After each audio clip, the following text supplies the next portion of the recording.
잘 들으셨나요? 이제 그럼 저희 두 번째 발표 드릴 텐데요. 여기 글씨가 끊겼는데 누구나 미래를 예측할 수 있다. IT 회사에 계신 본부장님이시라고 합니다. 김도영 본부장님께서 이제 발표를 해주실 텐데, 네, 올라오시겠어요? 네. 네. 셀프라서. 본부장님 안녕하세요. 제가 저희 직원한테 얼핏 듣기로는 다른 데서도 이렇게 좀 강의를 많이 하신다고 들었던 것 같아요. 자료. 예. 네. 조금씩 하고 있고요. 네. 지난달에 제가 제안을 할 때는 본부장이었는데 지금은 제가 백수가 됐고 미래가 예측이 안 돼서 퇴사를 하셨나요? 구직 중에 있습니다. 네. 행복한 미래가 가득한, 여기 또 IT 회사 계시는 분 또 계세요. 그러시군요. 잘 보시면 계시는 광화문에서 근무를 하다가 네, 여기 또 광화문에 계시는 분 계신 좋은 인맥 여기서 또 만들어갔으면 좋을 것 같습니다. 네, 그러면 저희 바로 발표 듣도록 하겠습니다. 네. 앞에 그 발표 잘 들었습니다. 그 형형하길래 제 이름이 김도형이 혹시 저를 부르는 거 아닌가 지금 성스럽게 이렇게 들썩들썩했는데 저가 아니었던 것 같고요. 누구나 미래를 예측할 수 있다라는 약간 좀 도발적인 포인트 어디였죠? 근데 가운데서 하면 이렇게 비치는 것 같아서, 그쵸? 이렇게 비치면 시커매지는 것 같아서 피해 있을게요. 이게 낫나요? 가운데가 낫나요? 그러세요? 제가 안 보이네. 그래서 누구나 미래를 예측할 수 있다 약간 좀 도발적인 했는데 말씀드렸듯이 제 미래를 예측 못해가지고 구직 중에 있다라는 점 좀 감안을 해주시고요. 저는 사실 정보사회학을 전공을 했습니다. 약간 우스갯소리로 사회학을 전공했다고 해서 제가 사실 정경련 국제경영원이라고 정경련 산하기관에서 사회를 봤어요. 조찬사회. 아까 우리 톡순이 우리 선생님도 사회를 보셨는데 사회학과 출신이세요? 아니죠? 경영학인데 사회를 보셨고 저는 사회학이라 사회를 한 3년 봤었어요. 그런 상황에서 오늘은 이제 미래 경영에 대해서 좀 제가 준비를 한 게, 제가 왜 관심을 갖게 됐냐면 정보사회학이 기본적으로 미래 트렌드를 좀 예측하는 그런 학문입니다. 그러다 보니까 미래 경영에 대해서 좀 관심이 많았고요. 그 다음에 여기 이제 개인 일상에 대해서도 좀 소개를 하는데, 제가 2008년도에 예측을 못해가지고 주변에 지인한테 투자를 했다 사기를 또 당하고, 그때 개인 사업하겠다고 나왔는데 하필 금융업에 손을 대가지고 서프라임 모기지론이 터졌어요. 그래서 미래를 예측을 못해서 좀 여러 가지로 좀 어려운 상황을 좀 겪다 보니까 도대체 미래가 뭘까? 그렇다고 제가 사주를 보거나 그런 거를 하고 싶지는 않았고, 저는 이제 개인적으로 크리스찬이다 보니까 사주나 이런 걸 따르고 싶지는 않고, 어떻게 하면 6개월 뒤나 1년 뒤에 미래를 내다볼 수 있을까에 대해서 좀 관심을 갖게 됐던 것 같아요. 간단하게 좀 설명을 드리면, 리미트리스라고 혹시 영화 보신 분 계세요? 천재가 되는 알약이라는 제목으로 우리나라에서 나왔던 영화인데요. 기본적으로 인간의 두뇌가 100%가 가동한다는 전제하에 알약을 하나 딱 먹으면 압축이 풀리는 게 아니고 뇌의 100%를 가동을 해요. 아시다시피 우리 뇌가 10%도 가동을 안 한다라고 보통 얘기하잖아요. 근데 100%를 가동하다 보니까 영화에서는 어떤 장면이 나오냐면, 남들 수개월 동안 그 책을 작성할 수 있는 그 기간이 걸리는 걸 단 3일 만에 책을 써낸다거나 주식을 막 분석을 해요. 수천 개의 책이나 레포트나 이런 그 통계치를 보고 나서 천재적인 투자까지 하게 되는 그런 모습을 딱 보게 되거든요. 제가 이제 추구하고자 했던 삶이 이런 게 아니라 미래를 예측하고 투자를 어떻게 하면 잘할까, 이런 거에 대해서 좀 관심을 갖게 됐던 가장 대표적인 영화인데요. 안 보신 분 꼭 보세요. 정말 재밌어요. 이 마지막 말미에 제가 얘기하고 싶은 게 뭐가 있냐면, 이 주인공이 한 국회의원하고 얘기를 하다가 갑자기 길가에서 얘기를 하고 있는데, 지나가는 딱 차를 보면서 저거 조금 있으면 교통사고가 난다라는 얘기를 딱 해요. 근데 몇 초 뒤에 진짜 교통사고가 나요.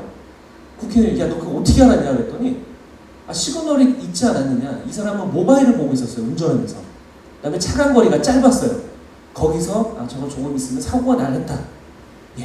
그런 시그널들을 포착을 하면 누구나 미래를 예측할 수 있다는 것이, 저는 이제 그동안 미래학자를 만나고 미래학서를 보면서 알게 됐던 내용인데요. 같이 좀 나누겠습니다. 오라클 이펙트라는 말을 혹시 아시는 분 계시나요? 예측을 잘하면 누구나 돈을 잘 벌 수 있다는 내용인데요. 전 세계적으로 이거 잘해서 돈 많이 버는 사람 혹시 아는 분 계신가요? 오렌 버핏, 엘빈 도플러, 빌 게이츠 이런 사람들이 해당되고요. 그죠? 손정희 회장도 사실 여기 해당되는 분이라고 할 수 있어요. 이런 분 계시나요 혹시 여기? 제 뒤에 발표하시는 분들도 좀 의미가 있는 것 같아요. 왜냐면 노력보다 선택이 중요하다고 했잖아요. 그래서 어떻게 풀어갈지 저도 좀 궁금하거든요. 저도 똑같은 논리예요. 노력해도 미래 예측하지 않으면 실책 당할 수도 있고 그런 거죠. 그래서 얘기를 좀 계속 이어가면요. 2004년 12월 26일 날 무슨 일이 있었는지 혹시 아시는 분 계신가요? 쓰나님 어떻게 하셨어요? 해외 그때 신혼여행 중이셨어요? 그럼 어떻게 하셨어요?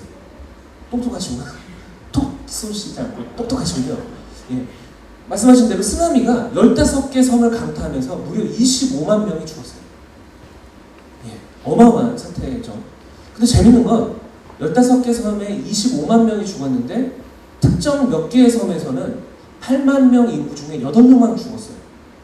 어떻게 그게 가능했을까요? 아까 제가 시그널이라는 그 표현을 계속 쓰게 될 텐데요. 쓰나미의 시그널 혹시 아시는 분 계세요? 고향이 혹시 바닷가에 있는 분? 쓰나미가 오기 전에 항상 시그널을 줘요. 근데 실제로 영국 소녀 탈리라는 그 영국 소녀 10세인데요. 여기 휴양을 오기 몇 주 전에 지구과학 시간에 그걸 배운 거예요. 쓰나미가 올 때는 물이 바다 쪽으로 확 휩쓸려서 나중에 다시 덮쳐온다. 근데 이게 많이 쓸려갈수록 더 크게 넘어온다. 이걸 배운 거예요. 근데 이렇게 물놀이를 하다 보니까 물이 이렇게 빠지는 거예요. 실제로 바닷가로. 사람들한테 대피해라 라는 시그널을 준 거죠. 높은 지붕에. 실제로 그 8만 명 중에 한 8명밖에 죽지 않고 거의 모든 사람들이 살 수 있었던 거죠. 다음 사례는요. 2007년 4월에 무슨 일이 있었는지 아시는 분 계세요? 제가 그 개인 사업 하다가 맞았다는 그것 때문에 지금 우리 그 경제가 아직도 어렵죠? 뭐죠? 서프라임 모기지론 사태예요. 2007년 4월에 시작이 돼서 2008년도에 니먼 브라더스 무너지고 베어 스탠스 무너졌거든요. 그죠? 근데 요거 예측했던 사람이 있었을까요? 없었을까요? 있었으니까 제가 시그널이 있었어요. 어떤 시그널이 있었냐면 2002년도에 이게 설계된 프로그램인데요. 상품인데요. 서프라임 뭐냐면 저신용자들 직업이 없거나 신용이 불량한 사람들한테 집값의 90%에서 100%까지 돈을 빌려준 거예요. 대출을. 집값이 막 올라가고 막 이러니까 그 투기성이 돼버린 거죠. 그러다 보니까 문제가 됐죠. 근데 문제가 된 처음에는 이자만 내요. 근데 언제가 터져요? 원리금 상환할 때 문제가 돼요. 원리금 상환은 뭐냐? 이자와 원금을 갚을 때요. 이자만 갚을 때 예를 들어 2억이면 20만 원만 갚다가 원리금 상환할 때 100만 원, 200만 원을 내야 되는 그런 거죠. 근데 2002년도에 설계가 돼서 원리금 상환이 언제였다? 5 더해보세요. 5년 뒤, 7년 뒤에 상환하게 되어 있던 프로그램이었어요. 정확하게 5년 뒤에 터졌어요. 근데 그것들을 예측했던 사람은 2006년도에 금융계에서 돈을 뺐던 사람들이 있었어요. 근데 그러지 않은 사람들은 주식장에서, 금융장에서 엄청난 손실을 봤죠.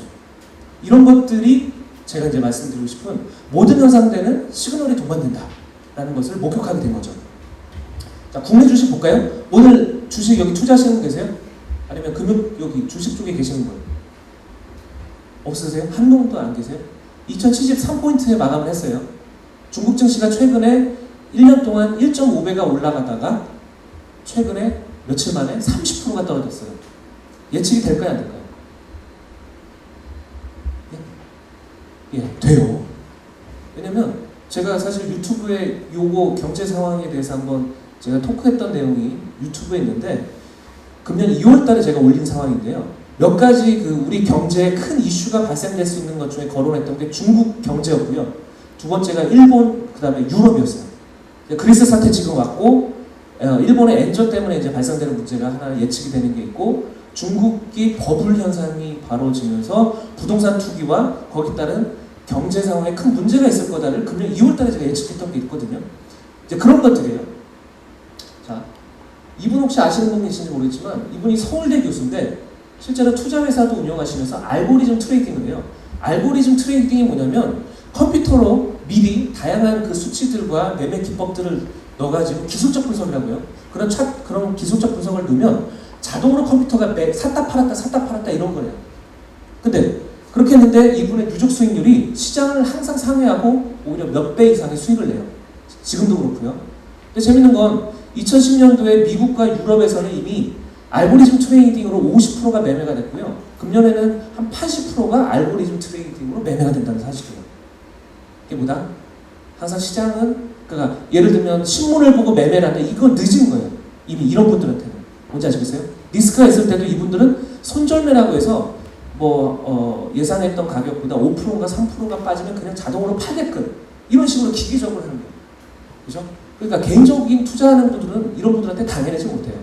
재밌는 건 제가 애널리스트를 잠깐 했었는데 실제로 제가 그 조건표라고 해서 18개의 조합을 해가지고 수십만 가지 조합을 했었어요.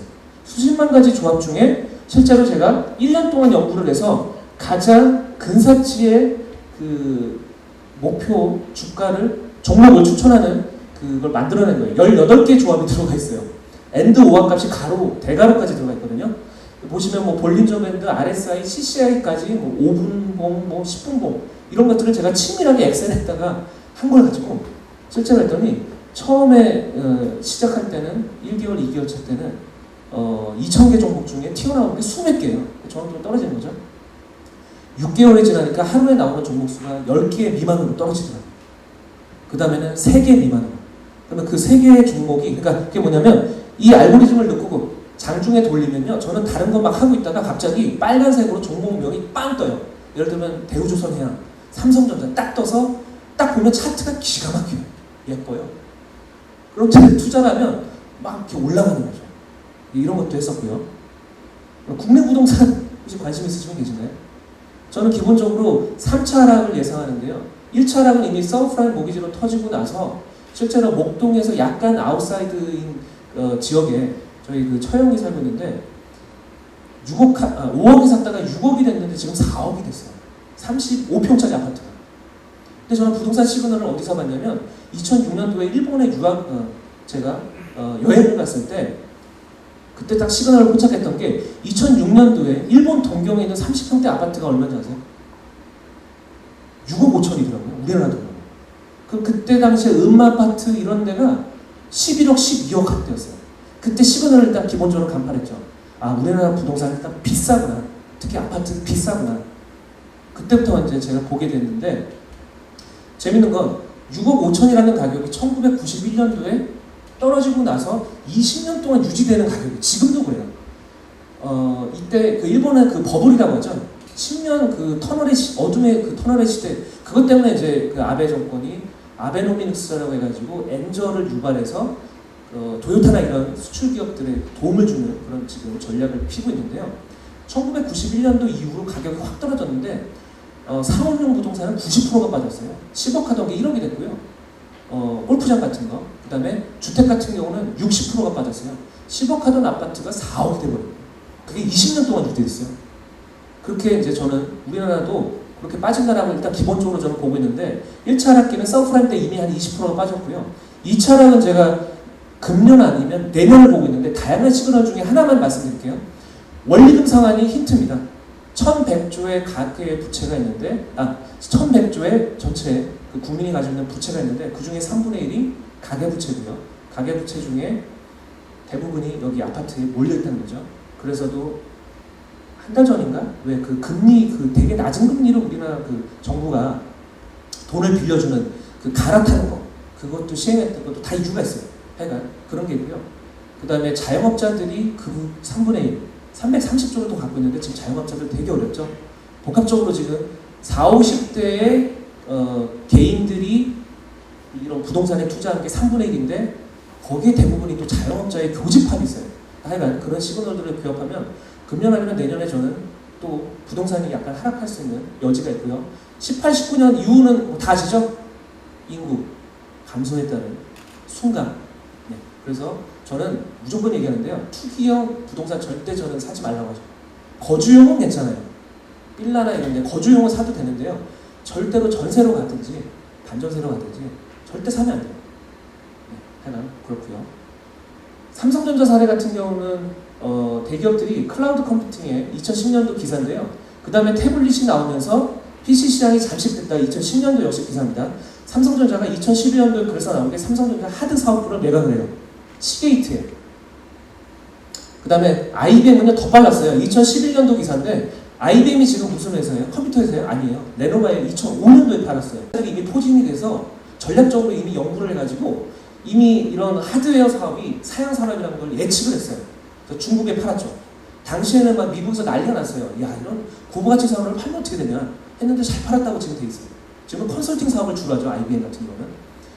이렇게 됐던 게 기업에서도 시그널들을 포착하면 어떤 방향으로 투자를 하고 어떤 데는 매각을 해야 되는지 이런 고민들이 된다는 것을 알게 된 거죠. 자, 참 안타까운 현실이지만 삼풍백화점 저희 사촌 누나가 이때 사망을 해서 저도 아직도 기억을 나요. 1995년도 6월 30일 날 야간 자력서 앞두고 6시인가 그때 TV에서 나왔던 건데 사촌 누나가 이때 죽어서 저도 되게 기억이 남는 사건이고요. 세월호 사건은 뭐 유명하죠. 일본에서 그 유람선으로 운행된 걸 세월호가 국내에서 운영이 되면서 공통점이 있는데요. 공통점이 뭐냐면 둘 다 불법 중축을 해요. 삼풍백화점 원래 백화점이 아니고 상가였어요. 그러다가 이제 중축을 하다 보니까 5층짜리를 6층으로 만들고 기둥을 없애고 하다 보니까 일단 기본적으로 집안이 약한 상황이었고 이제 결정타는 에어컨의 그 환풍기 수백 톤에 이르는 거를 주변에서 민원이 들어왔어요. 시끄럽다 해가지고 기중기로 들어서 옮겨야 되는 걸 끌어서 옮긴 거예요. 돈을 내낀다고. 그러니까 집안에 균열이 가면서 결과적으로 이미 며칠 전부터 시그널이 계속 나왔고 당일날은 식당이 막 뒤틀렸어요. 그러다 보니까 오전에 폐쇄가 됐는데 정작 영업자가 폐쇄를 안 하다 보니 사망자만 502명인가 나오고 사상자가 800명인가 뭐 해서 1000몇백 명이 사상자가 났던 사건이고요. 세월호도 똑같아요. 중축을 해요. 902명이 더 탈 수 있도록 불법으로 개조를 하고 다양한 화물들을 넣고 하면서 근데 재밌는 건요. 이런 사건 사고들도요. 시그널들이 있는데요. 이거를 연구해서 발표한 사람이 미국의 보험사 출신인데 이 사람이 하임리 법칙을 발표를 해요. 1931년도에 수천 개의 사건들을 분석을 해보니까 1대 29대 300이라는 법칙을 만들어내는데 이런 중대한 사건이 한 방 터지는데 메이저 액시던트라고 하는데 이전에 29번의 마이너 액시던트가 발생된다. 조금 더 작은 29번의 시그널들이 예측된다. 근데 그 이전에는 300번의 미스가 난다고 나와요. 300번의 미스가 날 때 잡으면 그 다음으로 안 넘어가고요. 29번의 마이너 액시던트가 나올 때도 잡으면 이런 큰 사건이 안 나타나는데 문제는 동일해요. 둘 다 동일한 시그널을 경영진들은 알고 있었어요. 심지어는 세월호 같은 경우는요. 선장들이 안 타려고 했던 배예요. 저거 분명히 사건 터진다 했고 실제로 이때도 3등 선원 그 얼마 운행 안 하지 않은 젊은 항해사가 운행하다가 그때 결국 문제가 되죠. 그 다음에 60대 먹은 선장은 그때 뭐 술 먹었나 도박을 했나 해가지고 그때는 자리 없었고요. 그죠? 그 다음에 여기도 마찬가지. 이미 경영진들은 12시 그 사고, 그날 12시에 예측이 돼서 오늘 폐업을 해야 되나 말아야 되나 하다가 결과적으로 강행, 오늘까지는 강행 하다가 57분인가 5시 57분에 경계가 되죠. 3분인가 30초인가요? 네, 참 안타까운 사건인데요. 자, 임무원료 난성대군요. 안종훈 의사가 그 루시안 감옥에서 말씀하신 건데요. 멀리 내다보지 않으면 큰 일을 할 수 없다. 제가 계속 얘기하는 건 결국 미래 예측을 해야 큰 일을 할 수 있고 멀리 내다볼 수 있다는데 아까 구호 발표하신 분도 마찬가지예요. 아직 호응이 뭔지 모르겠다 하셨는데 이런 미래 예측과 미래 경영을 통해서 야 앞으로 뜨는 직업이 뭐고 지는 직업이 뭔지를 연구를 하다 보면 아 내가 어떤 꿈을 꿔야 되나 어떤 선택을 해야 되나 이런 것들이 가능하다는 거죠. 자, 요거는요 참고로 구글이요 독감 트렌드를 예견하는 지도인데요. 재밌게도 구글에서 독감 트렌드 예상치와 미국 질병통제센터에서 예측한 게 거의 들어맞아요. 근데 구글은 이걸 어떻게 했냐면요. 전 세계에 있는, 아까 유튜브 전 세계에 있는 사람들이 보신다고 했는데 전 세계의 구글을 사용하는 사람들이 독감 관련해서 막 검색을 할 거 아니에요. 뭐 마스크를 산다거나 병원을 한다거나 그것들을 빅데이터로 분석을 한 다음에 차트를 만들었는데 기가 막히게 실제 데이터랑 맞다라는 거죠. 지금 이 기술이 어디까지 왔냐면 지금 미국에서 블록버스터 영화 같은 것들이 흥행이 될지 터미네이터 5가 예를 들어 딱 나왔는데 시장에서 성공할지 말지를 빅데이터 분석해서 이미 오픈되기 며칠 전에 예측하는 회사가 있어요. 근데 정목줄이 거의 80% 90%예요. 네. 이게 한 뭐 1000만 불을 벌겠다 2000만 불을 벌겠다면 실제 80, 90% 맞아요. 그 다음에 마이너리티 리포트라는 영화 아시죠? 탐 크루즈가 주연했던 거기 보면 범죄를 예측해서 범죄가 나타나지도 않는데 지역에 가서 잡아버려요. 그것도 똑같대요. 미래 예측을 해버려요. 다양한 데이터들을 규합을 해서. 자, 간단하게 설명하면요, 어떻게 이제 해야 되느냐, 일반인들이.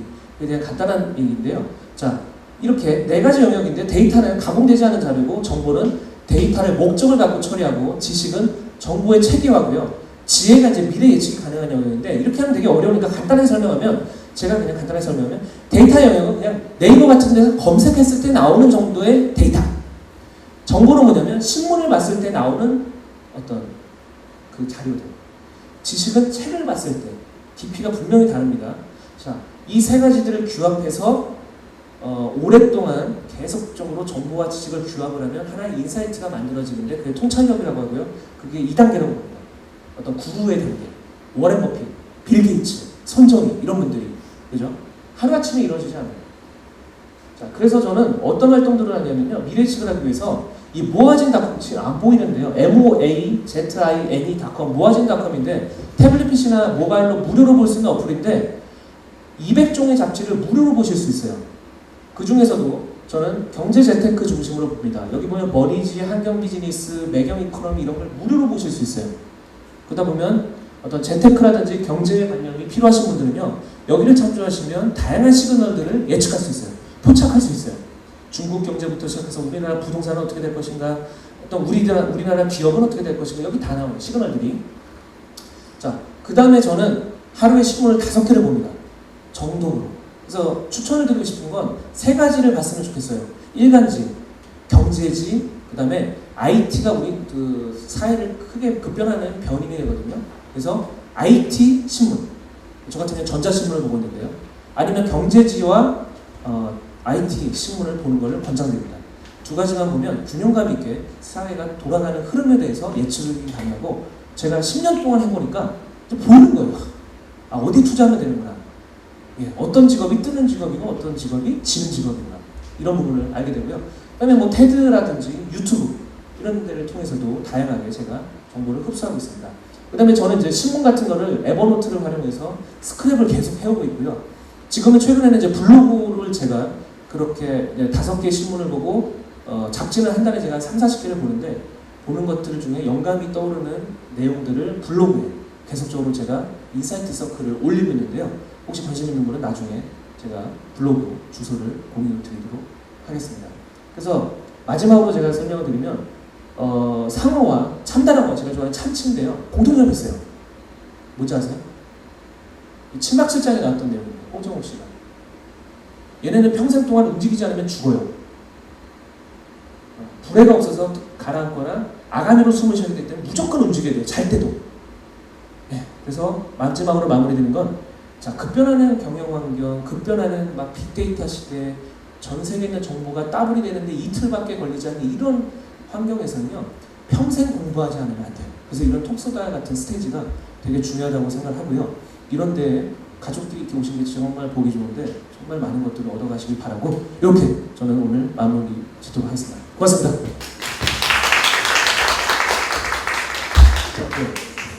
네. 미래 예측에서 저는 선물을 2개를 줍니다. 네, 혹시 그러면 네. IT 회사에서는 네. 사회학과 나오시지 않았어요? IT 회사에서는 어떤 일 하셨나요? IT 회사에서는 모바일 앱을 만들어서 위치 기반 서비스라고 해가지고 사물 인터넷 관련해서 비즈니스 사업 본부장을 제가 좀 맡았었어요. 아, 전공이랑 전혀 다른 전공. 제가 IT 좀 얼리어답터 기질이 있어서 네. 좀 좋게. 그 주식 투자 수익률은 높으신가요? 저희는 상담패스 당하고 있어서. 그거는 제가 얼마 전에 지난주에도 제가 블로그에 썼는데, 이 주식시장이 그 작전이라는 영화도 있어요. 절대 하시면 안 돼요. 개인 투자자들은 2가지밖에 없어요. 돈을 벌 수 있는 구조는 제가 볼 때 본인이 상장을 하시거나 상장을 하고 있는 친인척을 갖고 있거나, 혹은 한 가지는 10년 동안 묵혀두는 거예요. 한 종목을 가지고. 근데 대부분 안 그러실 겁니다. 한 종목 사가지고 화장실에서 보게 되고, 요새 모바일로 되니까. 그때는 스트레스와 막 이런 주식이 휘둘려요. 한 5년, 10년 묵혀둘 수 있는 산업군을 하나 잡은 다음에 그 중에 가치 있는 기업을 포착해서 5년, 10년 그냥 묵혀두는 거. 2가지 방법밖에 없습니다. 알겠습니다. 뭐 안 하겠습니다. 버벅을 올리는 쪽에. 노란색 색지에 저희 전 본부장님에게 써주실 말씀들을 적어주시고, 저희 다 적어주셨으면은 하나씩 한번 쓰도록 예, 하겠습니다. 참고로 제가 준비한 선물은 작년에 제가 그 감수한 리더는 마지막에 먹는다는 책인데요. 교보문고나 이런 데 검색하시면 제 이름도 같이 딸려 나오는데 요건 초판이다 보니까 제 이름이 없어요. 근데 이제 검색에 나오고 지금 책 매대에도 제 이름은 같이 나와 있습니다. 그래서 두 권을 준비했고요.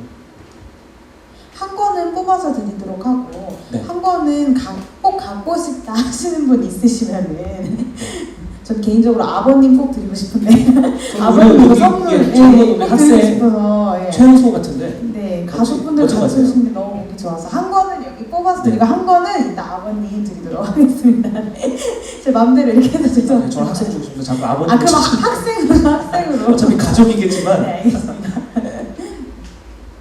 뭐 궁금하신 거 있으세요? 워낙 뭐 파박파박 넘어가서 아니면 던지실래요?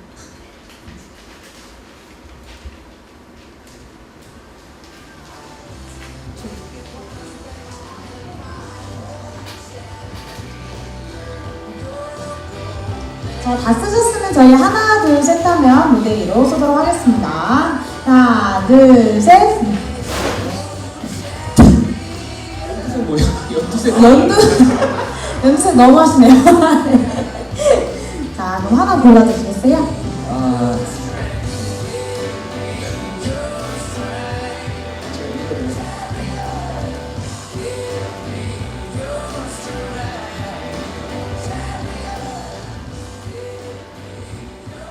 아 예, 강의 잘 들었습니다. 주식 말고 펀드는 괜찮은가요? 신문은 구독하라고 하는데 인터넷으로 주로 보시나요? 첫 번째 질문 일단 펀드는 어느 분이세요? 혹시 뭐 중국 쪽 드셨어요? 중국 펀드? 한국 펀드? 수익률은요? 16%? 플러스? 마이너스? 그러니까 저는 기본적으로 이번 그 증시가 2073까지 올라왔고 코스닥은 지금 괜찮게 올라가고 있지만 기본적으로 바이오주 이런 데를 제외하고는 지금 거의 죽쓰고 있는 건데 근데 어차피 몇 년 투자하시려고 든 거 아니에요? 얼마나 됐어요? 몇 달 안 됐어요. 뺄 수도 없잖아요. 그냥 길게 한 5년 10년 거침으로 보시고 그냥 넣는 게 차이 났고요. 주식보다 나아요 오히려. 네, 그냥 그 아까 말씀드린 대로 주식처럼 그냥 5년 10년 보지 마시고요. 근데 한 3년 5년은 안 좋을 거예요. 근데 그 뒤에는 다시 좋은 증시가 나올 겁니다. 그다음에 두 번째는 저도 이제 신문 같은 경우는 저는 모바일로 봐요. 태블릿 PC랑 핸드폰으로 봐요. 돈이 없기 때문에 구독을 해야 되는데 일단은 그 모아진 가면은 뉴스위크 이런 거 원래 유료인데 다 공짜로 볼 수 여기 있는 건 다 있는 공짜입니다. 그래서 부분 전체를 다 오픈한 잡지도 있고요. 그 중에 럭셔리 잡지 같은 경우는 한 3분의 1이나 뭐 이 정도 오픈을 했어요. 그러니까 나머지는 다 돈 내고 봐라 이건데 그래도 저는 그 정도만 봐도 괜찮아요. 자, 그러면은 저희 아드님 선물 받고 화장실 가시면 어떨까요? 아드님 그분 같이 나오셔가지고 선물 받으시면 될 것 같은데 여기 두 분 같이 나오셔. 여기 팩트 주신 분들 선물 받으셔야 될 것 같아요. 아드님은 소감 어땠어요? 아까 조금 졸려가지고. 재미있었어요. 아 귀엽다.